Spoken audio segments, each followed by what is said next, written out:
განსაკუთრებით ახალგაზრდებმა უნდა იცოდნენ, რომ სპორტის უნივერსიტეტი გააუქმეს.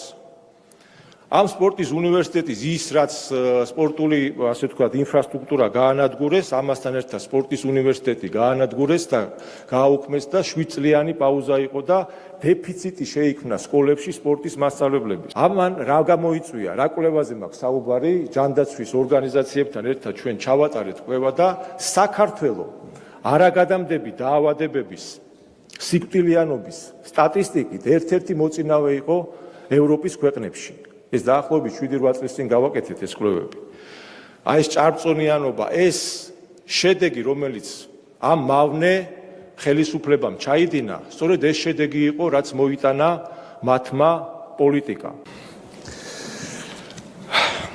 ჩვენი მიზანი ისეთი განათლების სისტემის შექმნა უნდა იყოს, რომელიც ცოდნის მაღალ ხარისხთან ერთად საკუთარი ქვეყნის წინაშე პასუხისმგებლობის განცდას ჩვენს მომავალ თაობებს ადრეული ასაკიდანვე აზიარებს.